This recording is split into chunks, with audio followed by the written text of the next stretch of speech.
Next concept is mixed RC potential dividers. So here these RC potential dividers will use both resistance and the reactance, which is may be connected in series or parallel. One of the method it may be connected in parallel with R1 as an element, R1 dash. So this is successfully employed for the voltage divider to measure up to of 2 megavolt and above of the voltages. A better way of the connection is to make that RC, which is a series element, the connection which is shown here. So this is the resistance and the capacitance are connected in the series and divided into n number of the section. That you can see this is the R1 dash.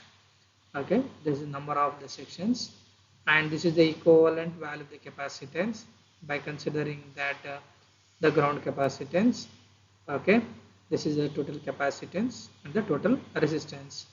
Under the ratio transform, this is nothing but the ratio of this potential divider will become C1 R1 is equal to C2 R2 under balanced condition. However, the equivalent circuit of such construction which is shown here. Okay, so this kind of the divider can be made up to 5 megavolt with a time response of less than 30 nanosecond, and also you can see to that under low voltage arm R2 there is an L peaking by connecting the variable inductance which is connected in series with the resistance. So it means that this L and the R2 are which connected in the which is in the series manner. So by changing this value of the inductance, we can able to get the time response, different time varying of the response. However, the correctly designed voltage divider, this kind of the L peaking is not required. So this is nothing but we can understand the concept of mixed RC potential divider. Next concept we have RC potential dividers for 2 megavolt rating and above. So this is the very high value of the voltage which we need to measure. Earlier cases we have used resistance, capacitance, all the dividers for considering it is a medium voltage of less than 1 megavolt. So in the case of dividers of more than 1 megavolt, the attenuation and the criteria required to assess the divides are, so these are the necessary conditions which we need to take into consideration.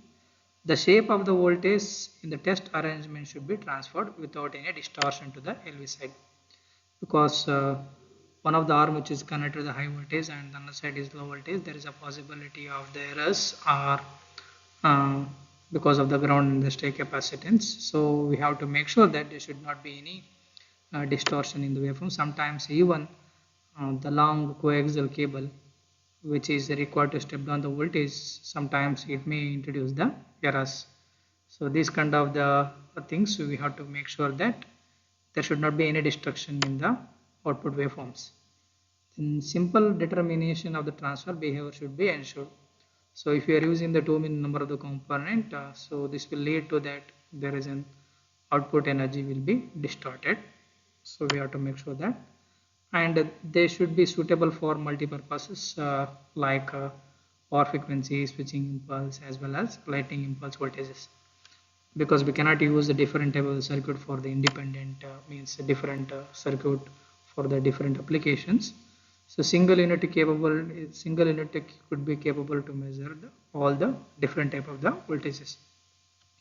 So generally this condition necessitates that diver should have a broad bandwidth because of the a very large variation, the frequency of the variation, and this can be satisfied. These are the requirement. This can be generally met by one of the method, that is optimal damped RC dividers by using the R and the C series and the parallel combination of the values. Next we have by using the underdamped or low damped RC dividers. So these are the two ways for measurement of 2 megavolt and greater than that to satisfy these three conditions. So in the high voltage arm of such dividers is generally consisting of RC unit whereas in case of secondary side, it may be of RNC series or parallel circuit. So if you considering that it is optimally damped, so R1 equivalent will become 4 into root of L1 by Cg, where we are considering that L is nothing but inductance of the high voltage that and the HV portion of the dividers, and Cg is the equivalent ground capacitance. So here the resistance, if the resistance value is around 400 to 1000 ohms, then R1 will be equal to, we will get time constants of R1 will be equal to around 0.25 to 1.5 times of the value of root 2 L by C1. So where we are considering that L is the inductance for the complete measurement loop and C1 is the capacitance of the high voltage part of the divider. For these values we will get these resistance values 400 to 1000 ohms. So these are the expected waveforms you will get for different time responses for 4 megavolt divider, and this is the front portion of the lightning waveform with under damped condition by changing the value of the capacitance. So in the case of normal value, R1 will be lie between 50 to 300 ohms generally. So in actual practice, because the large timer constant, the discharge time, so this is the discharge resistance plus R1 into C1, the optimal damper divider affects the voltage shape of the test object. So whereas in case of mixed RC potential dividers, which are not suitable for measurement of the test object of the very low value of the capacitance, because the low or underdamped RC dividers acts as a load capacitance. Hence, it is suitable for application for over a broad bandwidth, that is nothing but we can give an example like a switching impulse, lightning impulse, and the chopped waveforms. So generally underdamped RC dividers are also suitable for the measurement of in the case of fronted impulse waveforms. So these are the different waveforms which we can give it for optimally damped, underdamped, and the overdamped conditions. So here with we can get the recorded front portion of the lightning with by varying the value of the capacitance for underdamped and optimally damped conditions. Next topic we have the measurement of the currents DC, AC, and the impulse. So in a power system, it is necessary to measure the high current arising due to the short circuit. For conducting temperature rise and heat run test in a power system like conductors, cables, circuit breaker, etc. So measurement of high current which is required. That during the lightning discharges and the switching transients also contains a large magnitude of impulse and the switching current, which requires special attention at high potential levels. So coming to that, the measurement of high DC current. So high magnitude DC currents are measured using resistive shunts of low ohmic values. The voltage drop across the resistance is measured with in terms of the millivolts. The values will be around 10 micro ohm and to 10 milliohm. So this is depending upon the heating effect and the loading permitted in the circuit. The current,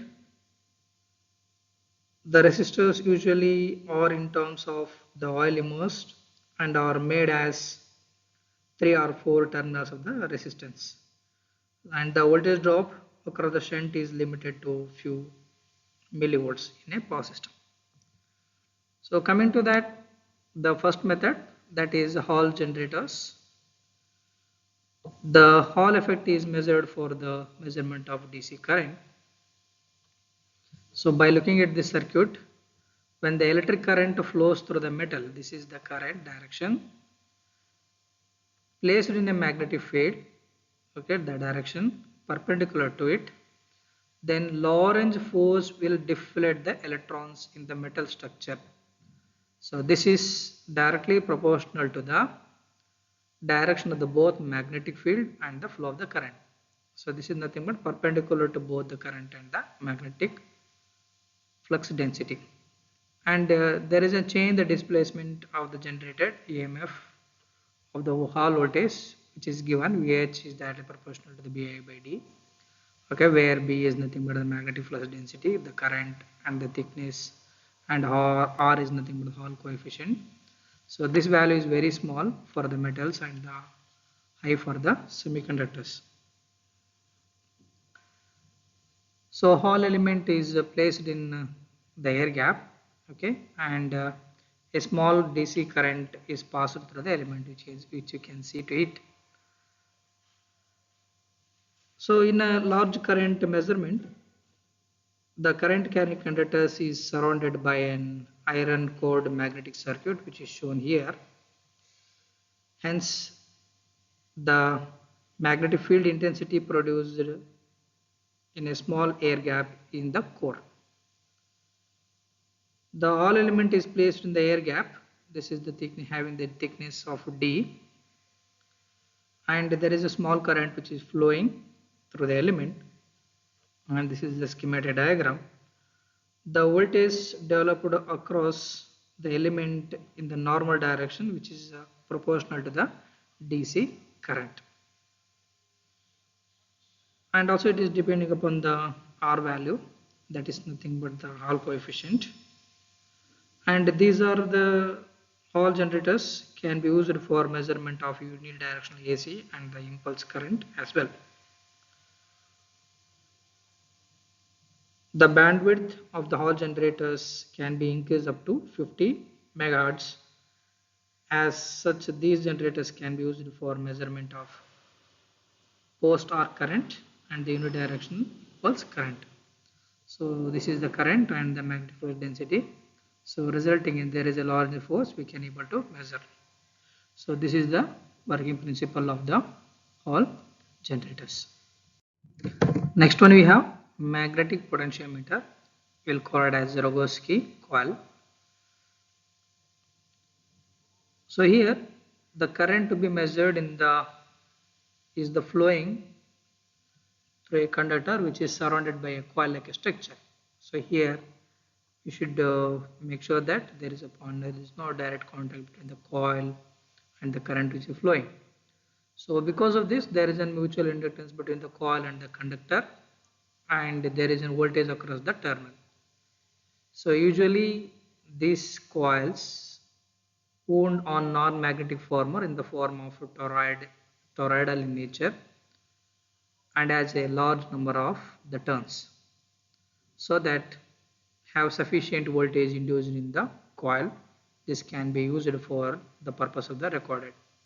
Then the voltage which is given as M into di by dt, and the coil is in the formation of cross to cross to reduce the leakage inductance.